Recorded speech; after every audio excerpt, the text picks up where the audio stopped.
It's KFI AM 640, and you're listening to The Conway Show on demand on the iHeartRadio app. A lot going on here in L.A. Lots happening.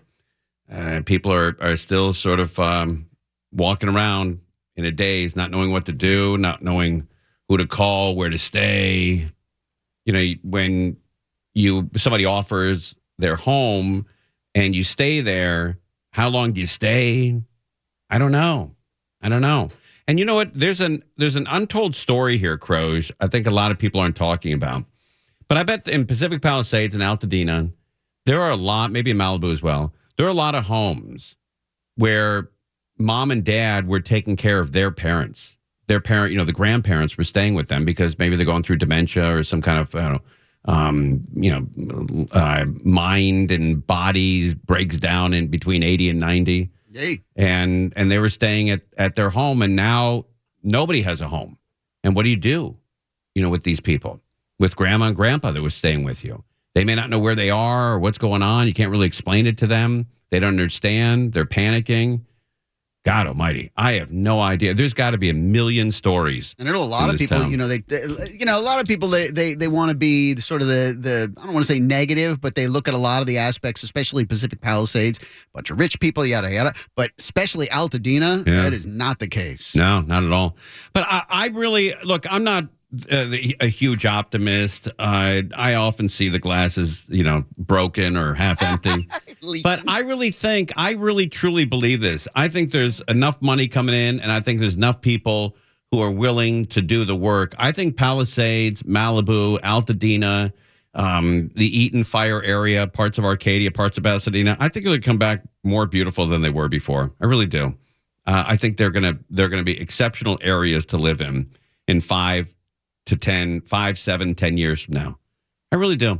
I think they're going to come back in a huge, huge way. There's a lot of people with still a lot of passion to live here in Los Angeles. And let me tell you why. Oh, my phone. Oh, it's in my pocket.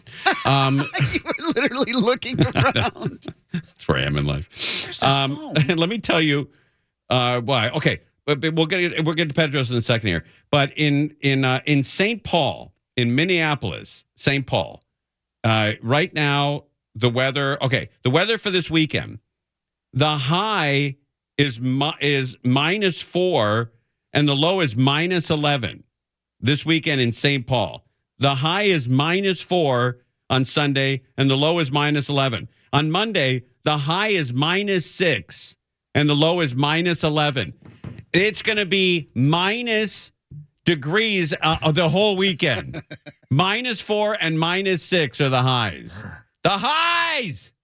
All right, Petros is with us. He was at the Dream Center all day long, raising tons of food and money and clothing for the people who have been burned out. And he's with us. Petros, I heard the show. It sounded great. Oh, thank you, Tim. Ding dong. Ding dong with you, buddy. Did you get a chance to see the high-speed chase or the cops or the motorcycles? Yeah. We tried to monitor that on our phones. We had it on NBC, and then they went into tracking mode. And then we had it on Channel 5, and I guess they went into tracking mode, too. Yes. And then I just saw, I'm on 3rd Street and Alvarado, and I just saw about 50 cop cars go by in a line with their lights on. I don't know if that's related. But I'd like to see those dirt bikes rounded up. I don't like that. Hey, tell us about the Dream Center. For people who haven't been there, can you give us a description of what's going on there? Well, the Dream Center's in Echo Park. It used to be a big, giant hospital built in the 1920s by a bunch of Franciscan nuns. They sold it to a guy named Pastor Matthew Barnett in the 90s, and he just bought it on a wing and a prayer, and he's created a gigantic organization of charity.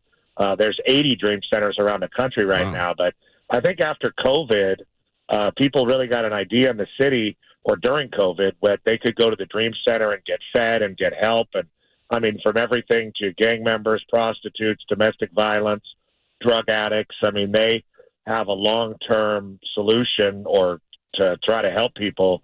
And this is just an amazing undertaking. They've been at it for 8 days. They go from 9 a.m. to 7 p.m. Wow. And there's a line 8 blocks long of people donating. And then there's a line of 8 blocks long of people receiving donations, and it's an amazing thing. So I watch heard the community come together. I heard that people are waiting in line to donate up to 2 hours. 2.5 hours, wow. 6 blocks, and the people of Silver Lake and Echo Park have come together in unison and saying they don't mind the traffic and however long it takes to get these people what they need. And Pastor Matthew went over to a charter school in Altadena today. Barry from Barry's Tickets gave $25,000 to buy a bunch of Chromebooks from Best Buy because all their computers burned. The whole school burned down. So a lot of good things going on in the community. The government might be slow, but community is quick. That's great. I will tell you my only experience with the Dream Center. This is before it was the Dream Center. It was a hospital back then. And they did rehab. My brother was in there, drying out. And I went to visit him. I was only maybe 17 or 18. And I get to the lobby. They asked me about 50 questions. And then a nurse says, okay, follow me. And I thought I was going to go see my brother. And she shuts the door and she hands me a robe. And she goes, here, take your clothes off and put this on. I'm like, wait, what? And they thought I was checking in. You tried to admit yourself? They tried to admit me over checking on my brother. I got the hell out of there. Well, they probably saw that, you were in some kind of need. That's right. They were right. I had a relative in the very famous Betty Ford Center, and I know where it is now because, it doesn't, I drove by it maybe 1,000 times in my life out in the desert, right, but didn't know it was there because it doesn't really have a sign. Right. And I visited a relative and maybe even smuggled in some magazine pornography when I visited a relative. And it was weird, it's 110 out there in the desert. Yeah. People are standing outside shivering with 2 sweatshirts on. And no Coke, no coffee. I know. It's all just crystal light. My uncle's the only guy in the history of the Betty Ford Center who knew the catch of the day. True story. Is there quite a bit? It's a nice halibut today. That's right. He didn't understand though that when he checked in for drinking that you could also you couldn't do Coke and gamble. He thought those were side bets. You could continue. Whenever we're doing remotes, whether Matt and I are at a BJ's or, wherever we're on some brewery somewhere, there's always, the promotions people that slip away to smoke a doobie, But that's very ill-advised at the Dream Center. You don't want to. Okay. Yeah. So the Dream Center is open. Give me the hours again. 9 to 7. Okay. If you need something, if you want to donate, you can go to am570lasports.com. Keyword donate, and it goes to the Dream Center. You can bring gift cards. They need water. They need baby supplies, wipes, diapers, pet food, things of that. I think they're good on clothes. But other than that, yeah, they need it all. I like that also a lot of these donation centers, they need the bigger diapers for these bigger babies.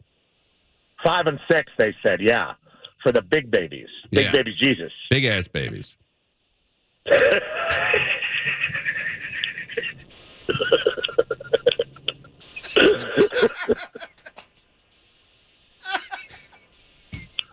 I'm sorry. Hey, Petros. So what's going on with that chase? Are they still monitoring it? The chase is over. They've lost the motorcycles. They went in under a bridge. They never came out, and everyone's gone home for dinner, I think. How do you lose 25 motorcycles? I know. I think they're just too burnt out on following these guys. They got other crap going on. A lot of looting going on.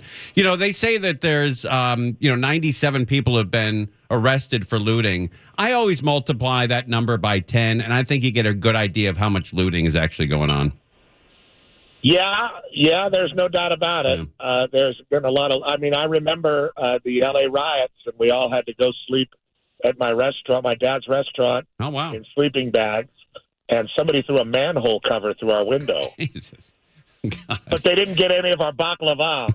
Did they get any of that lemon drop soup? That's not what it's called, dude. It's called avocado soup. I didn't know that. Are we just gonna do the same round robin? That's right. Hey, look, different audience. Did you guys make the hummus there, or did you order it from some hummus factory? We didn't serve hummus because hummus isn't Greek, and Oh, I you know thought it you're was. being offensive. You know you're being offensive. No, I thought it was Greek. Dude, What's we hummus serve then? It's Middle Eastern. Nah, it's Greek. Yeah. The What Greeks about- serve two different bread dips. One is called tzatziki, spelled with a T. It's the white yogurt sauce that you'll find on your gyro, yes? Mm. And the other one, often confused with hummus because it's made with breadcrumbs, is made with red caviar, breadcrumbs, olive oil, a lemon. That's called tadamu salata. Tadama. Wow. Oh, It's it's so not good. hummus. Did you make it there at the restaurant, or did you buy it at 7-Eleven? Yes, we made it. There's no tadama factory, and you have to make it. You didn't buy it at the 7-Eleven? No, we didn't go down the street to the Circle K. I'm sorry I missed that restaurant. I heard a lot of great stories about it. Hold on, let me put you on hold real quick. Petros is with us. He's on fighting his way back to San Pedro where he lives, and we have him on the program here. We're live. He did an awesome job with Matt Money Smith today at the Dream Center. You're listening to Tim Conway Jr. on demand from KFI AM 640. Petros is with us from the Petros and Money Show. Petros Papadakis. That guy's the best. Hey, Petros, before we maybe get into football, because we got football games coming up. You're a football guy. Oh, yeah. Did you I know- know so much. Did you know Bob Uecker? He passed away today. No, I didn't know him. I was just a fan like everybody else. David Vassay knew him and interviewed him. Well, yeah, because he travels with the Dodgers, and Uecker, deep into his age, was the play-by-play guy for the Milwaukee Brewers, not just Mr. Belvedere and TV commercials and a great baseball career, but he really was a great play-by-play guy. Oh, yeah. No, he was the play-by-play guy all the way up until Milwaukee lost to the Mets this year. Yeah, so he's been working, not traveling and all that, kind of like Vid, but he's been working, and he really is a great lesson for people today. Yeah, I just broke the law. What are you going to do? Sorry, I'm driving home. You saying that to a cop? No, some punk ass. Punk ass. ass. You knew it wasn't a cop because the horn was like. No, Hey, but No, I was just saying it's a great. I have a point. All right. It's a great lesson for people today, Tim. Not to take yourself too seriously. That's Bob right. Uecker was a great humorist and didn't take himself too seriously. These guys that call play-by-play today act like they're signing the Magna Carta. It's wrong. They're not. Plus, he was a big, he was a game show host. Didn't he host the Newlywed Game? I don't know. Who? Oh, is that Bob Eubanks? Oh, that was Bob Eubanks. Yeah. Never mind. Yeah. And then, we had Bob Barker on the show a couple times. Oh, Matt yeah. and I talked to Bob Barker. Wasn't Bob Barker the voice of the Milwaukee Brewers? I don't know. I get these guys all mixed up. No. All What's right. the matter with you? I don't know. Let's go to Ohio State Irish. What do you see? What do you know? I need to get this game right to get even for the year. Well, a lot of people, obviously, Ohio State's probably the most talented team in college football this year. That doesn't mean they're the best, but they are the most talented. And they have a really good play caller in Chip Kelly. That being said, they're kind of like front runners a little bit. They got run over by a really mediocre Michigan team, and since then they've used that negativity and had success in the playoffs. But Notre Dame is very interesting. Notre Dame is like a Cinderella story this year, which is hard for people to accept because Notre Dame football is such a juggernaut, and it really is the most recognized brand in college football. They have their own TV deal with NBC. But because they're not in the SEC and because ESPN doesn't promote or push them because they don't make any money off them, Right. Notre Dame's kind of flowing under the radar this year. They're a tough team. They run the ball. They play great defense. And they might be able to do what Michigan did to Ohio State, which is just punch them in the gut over and over again like Rocky 1 and break them up inside. Oh, that'd be nice. What about the Rams? Are they going to beat Philly? Is it in Philadelphia? Yes. Well, yeah, no. I don't know. Yeah, I think they can. I happen to think the Philadelphia quarterback is kind of limited in some ways. Hurts, but he's very good. They've proven that he's an NFL quarterback and a very worthy one. But I think that the Rams. The thing I like about the Rams, and I'm not a Ram fan since John Robinson was fired many years ago. Right. But the one thing I think about the Rams that I really like, and I find their quarterbacks insufferable because of his wife's podcast, Kelly Stafford. But the thing I really like about the Rams is they have this no-name defense. It's the cheapest defense in the NFL. A bunch of players that people don't recognize. Quentin Lake is one of them, a guy from UCLA who played at Mater Dei. And their guys they've banded together and become one of the best defenses in the NFL. And it's really kind of a blue-collar, hard hat type of deal. And I hope that they're able to confound that Philadelphia offense. And if they can, Sean McVay will call good enough plays to win the game. Good luck. Well, the Rams, they were supposed, when Aaron Donald left, everyone expected that defense to fall apart. Correct. And it got better. Right. That's what I like about it. That being said, I don't want to say anything good about the Rams because it still bugs me that when they won the Super Bowl, you literally watched the tape like 600 times. So you wore it out. Buddy, I'm a big Petros and Money fan. I was listening to the show live from the Dream Center. You guys knocked it out. And I love the fact that iHeartMedia has a great relationship with the Dream Center.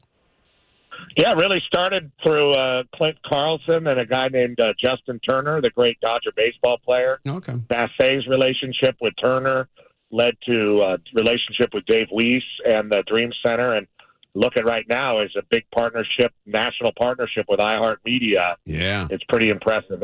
I mean, there's a lot of charities out there. This one seems to be pretty legit. You see what they do on a ground level, and it's impressive. Hey, real quickly before we go, how's your knife collection? How many knives are you up to? Knives out. I've not gotten a new knife in a while, but I'm always in the market. If somebody wants to buy, I'd like a knife that is sheathed. That's what? Like one that I unsheathe. I don't know what that like is. One on my hip that has a sheath. Oh, I see. You know what I mean? Right. Yeah, a sleeve or whatever. But how many knives do you own? I don't know, maybe 12. Oh, that's not bad. I thought you had like 100. Well, I mean, if you count my kitchen knives and stuff like that. That's not. We're not counting your kitchen knives, buddy. You don't think I could do some damage? I don't know. With the butter knives. If a Greek pulls a knife on you, it means he knows how to use it. All right. Hey, I will say this though: a sharp knife in the kitchen is worth its weight in gold. Yeah, you see that commercial with that guy from Christmas? His wife bought him that hatchet. He's so excited. That's right.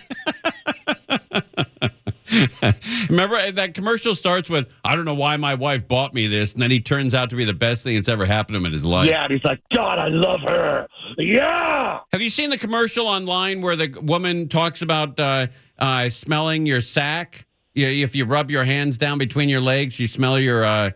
Is it a schnitzel sack? Have you seen that one? I haven't.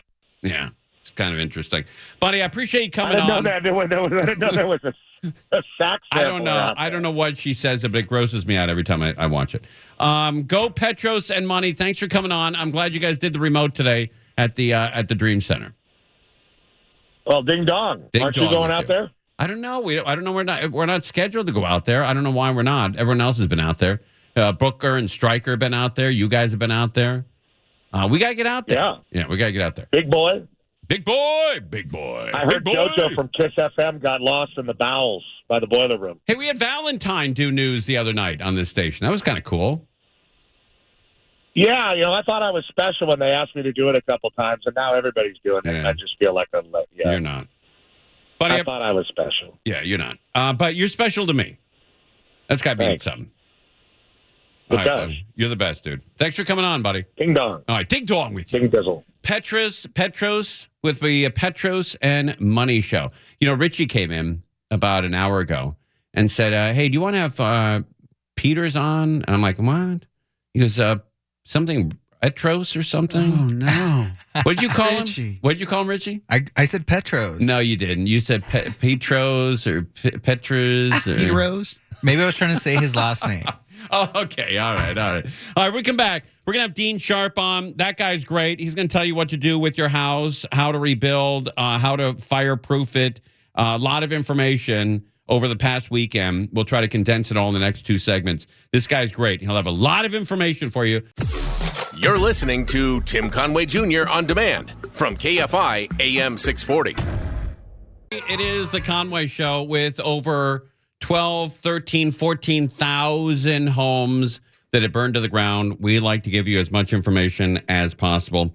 Dean Sharp is with us, the House Whisperer. Dean, how you, bub? I'm good. How you? I'm okay. I got questions for you. Do we have enough home builders and people that know what they're doing to rebuild all these homes in LA? We'll find them. Really? Will they be imported, you think? No, not the contractors. Okay. Some of the labor might be, but not the builders. They're around. They're around. Do you think people will have to, will builders, obviously they're going to be people in front of the line, people that get to the builders quickly. And then, some builders may not be able to start on a project for another 2 years. Yeah. For some people, if you want a particular builder and you're like, this is the person, this is who's got to build my house, you might have to get in line. Oh my God.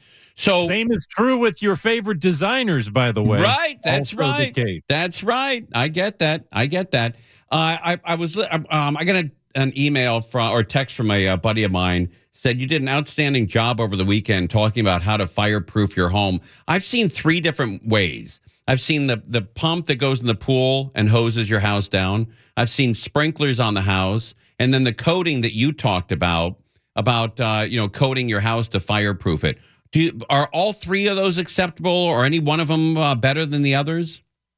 That's what we're going to be talking about on Sunday. Oh, good. Because honestly, Tim, some of these extreme measures that people are getting into now, I'm a little concerned. I'm concerned because it's a fire hardening frenzy that's starting to happen as we're coming out of these fires. And unfortunately, there's kind of a lot of BS. And I'm not saying that anybody is out there directly taking advantage of people. I'm just saying there's a lot of quote unquote creative ideas that people are coming up with that actually aren't based in the reality of fighting a fire. Mm-hmm. And so I intentionally thought we would focus this weekend, especially Sunday's show, on separating the fact from fiction when it comes to fire hardening your home. Fire hardening your home is not that difficult, all right? You do not have to buy your own private fire hydrant. You don't have to get your own firefighting gear. You don't have to, bury a 10,000-gallon personal reservoir or have a giant pump that pulls your pool water out and sprays it all over your house. You do not have to do those things. And those things actually, when you start looking at the details, gets a little questionable. Really? Yeah, well, think of it this way, okay? All right. Let's say that you decide to go all out and you're going to get yourself a 10,000-gallon reservoir of water on your property, okay? You're not going to rely on the city water system because who knows, it might go down. You're going to have your own pump, your own generator, all right? And then you're going to have ample sprayers spraying out over your house, okay? Well, the question is, when are you going to activate that thing? Because 10,000 gallons of water, if you've got maybe 50 gallons per minute of water coming out of sprayers, and that's what you want, ample water, you've got 200 minutes of water. Right. 200 minutes. Now, you're either going to make a choice now. One, you figure out how to activate it remotely. Or 2, you're going to stay way too long at your house, okay? Wait way too long for the fire to come too close before you turn it on. In other words, you're going to ignore evacuation orders and leave at the last minute, which is not wise at all. Right, risking your life. Exactly. Or you're going to leave when you're told to leave. You're going to turn on the unit. And if the fire does not show up in the first 2.5 hours, your $10,000 investment was useless. Because the water's gone. It's all out. and now the fire shows up. So that's the kind of stuff I'm talking about. You got to think I'm with you. things through. Now, also, again, Dean Sharp is with us, the House Whisperer. 10,000 gallons of water is 80,000 pounds. You better have been reinforced the ground around that, or that could also split and break open and flood your house. Yeah. I mean, it's a whole thing. And I don't want to, in any way, shape, or form, give our listeners the false narrative that this is the kind of extreme measures you need to go to if your house is not going to be taken over by the next wildfire event. The fact of the matter is that the most important thing everybody can do is get fireproof, ember-proof vents for their attic and their crawl space on their house. And I mean this. I cannot emphasize this enough. Can I just give you this statistic so we can all marinate on it for a second? Can we take a break and then come back and do it? Absolutely. Okay. All right. Dean Sharp is with us. We'll keep him through the break here, and he'll come back and tell us how we can put in these new fireproof vents in our house. I have got to do that because my wife is flipped out about it, and rightfully so. I think I'm flipped out about it too. I know Crozier flips out pretty easily, and we've got to make sure that we do protect our homes because we could all be next, all of us. We're live on KFI AM 640. We'll continue with Dean Sharp. Also, before we get to Crozier here, news just came in. President Joe Biden will not enforce a ban on the social media app TikTok that is set to take effect the day before he leaves office on Monday. So that's coming in from NBC News. And so, again, President Joe Biden will not enforce the ban on the social media app TikTok. Good news for kids and good news for China. He says he's going to leave it up to Trump. Yeah, everybody celebrates. You're listening to Tim Conway Jr. on demand from KFI AM 640. What a crazy week. We continue with Dean Sharp. Dean Sharp, the House Whisperer. He's on every Saturday morning from 6 to 8 a.m. and then Sunday from 9 a.m. until noon. And originally he was on 9 a.m. until 11 a.m. And the only way you expand your weekend show, there's only two ways to expand your weekend show here at KFI. And I know because I didn't expand mine. You are good with advertisers. You bring in advertising, or two, ratings go through the roof, or a combination of both. And evidently, Dean had the secret to that because I did not. All right, so Dean, let's get talking about homes. You were going to lay some pretty good information on us on how to fireproof your home with the vents.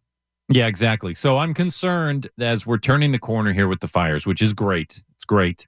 But I'm concerned that the frenzy of fire hardening that's going to kind of wash over Southern California is going to be very, non-discerning and based in ignorance. And so I want everybody to hear me right now. Everybody to hear me.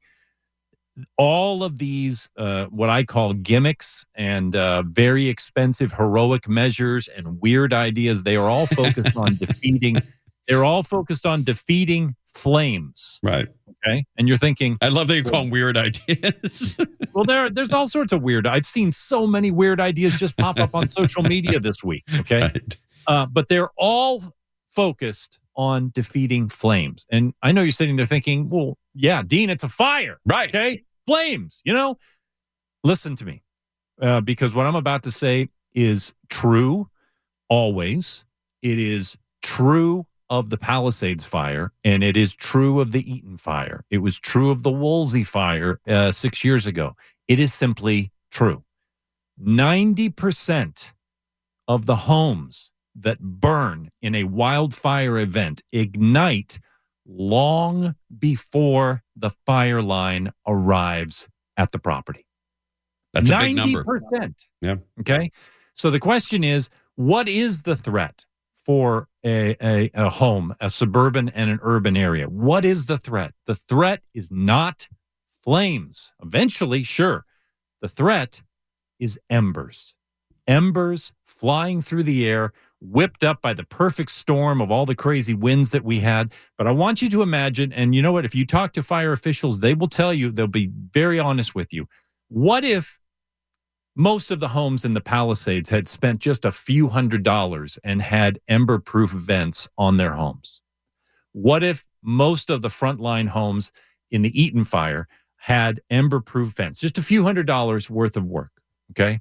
Imagine two scenarios. One, only 10% of the homes being burnt that were burnt. Wow. Or even in a perfect windstorm, imagine that fire moving 90% slower across those neighborhoods than it did, because this is simply the fact. And this is what every fire instructor, every firefighter will tell you. Prevent embers from entering your home. And the way to do it is to start with ember-proof attic vents. And if you are on a raised foundation house, crawl space vents. The vents around your home, you ember-proof them. Okay, well, that sounds like a great solution, but I got a couple of questions for you. First of all, why do we have, I looked around my house the other day, there are 30 effing vents. Why do I have 30 vents? You have 30 vents because the current building code, and it has been this way for a long time, has a ventilation standard based on, by the way, the East Coast conditions. So no, I don't think it actually applies as well to California. But nevertheless, it's the universal building code. It has a standard for ventilation in your attic. It's based on a ratio of the square footage space in your attic. For every 150 square feet of attic space, you are supposed to have 1 square foot of ventilation for that attic space. 150 to 1. And what happens if you don't have any vents and the attic gets hot? Isn't that just an insulation problem? You spend more on air conditioning? You're going to spend more on air conditioning. You're going to spend more on heating. You have a material problem up in the attic, because when we talk about your attic getting hot, I mean, even vented during the summer, the attic could be 130, 145 degrees. Wow. Imagine if it is not vented. Right. Okay. So yeah, it's a problem all the way around. An attic that's built like that has to be vented. And as a result, it provides entrance for the very worst kind of fire that firefighters can't get to. And that is when embers get into your attic and they start to burn. Right. So underneath the roof. So you're talking not only the roof vents, but the crawl space vents as well. Crawl space vents, any vent on the roof, at the top of the roof and under the eaves, all of them need to be transitioned. So my advice, honestly, to anybody who lives in Southern California, if you live within 2 to 3 miles of an open space, which is virtually everybody in Southern California, then it would behoove you, if you are serious about hardening your home against fires, that you transition at some point to ember-free vents. Now, the cool thing is there are companies like, here, I'm going to give a shout out to Brand Guard Vents. Brand Guard Vents makes not only new construction vents, but they also make materials that will retrofit behind your existing vents. So you don't have to be tearing up your house in order to get this done. And they've got recommended installers who can do it too. The fact of the matter is, it's not that difficult to get this stuff done to your house, and it just might, in fact, very likely change the fate of your property. Just this one thing. Now, it's not the only thing to do, but there is nothing more important than this. And I'll tell you this, I can't get specifics about names and such, but of the clients that Brand Guard had, the vent clients in the Palisades, okay? Right. To my knowledge, they only lost one house. Oh, my God. Those houses still standing. And the house that they lost was because a house next door, I think, if I'm not mistaken, a chimney fell over after it burnt to the ground, fell over and broke the roof open on this house. There's nothing you can do about that. But the fact of the matter is, Vanguard, just this one vent company, has a ton of saves in the Palisades. That's great. So we need to really communicate this to people. It really makes a difference. And I like the fact that you pointed out that the fire, if everyone had those vents, the fire would slow by 90%. When you put those vents in your home, you're putting them in for your home and to prevent your neighbor from dealing with nightmares as well.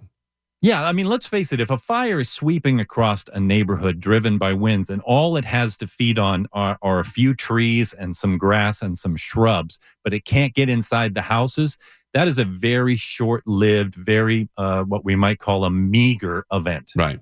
Let me ask you a question. My wife thought I was a moron on this, well, on occasion, but on this particular thing that I told her. When those fires were acting up, I told her, I said, I'm going to go to the roof and I'm going to put white Gorilla Tape over all of the vents. Would that have helped?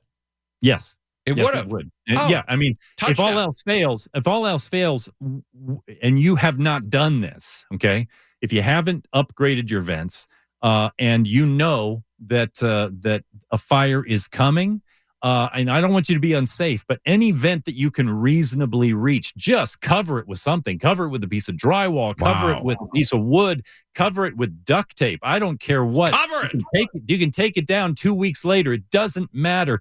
Cover those vents, because again, people are thinking, well, those aren't fireproof material. No, it's just an ember. Right. Okay, when it's flying through the air, it's just an ember.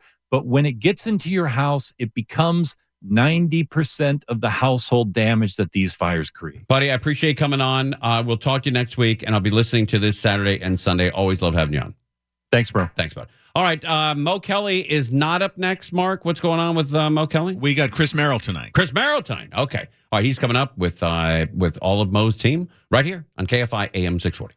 Conway Show on demand on the iHeartRadio app. Now, you can always hear us live on KFI AM 640, 4 to 7 p.m. Monday through Friday, and anytime on demand on the iHeartRadio app.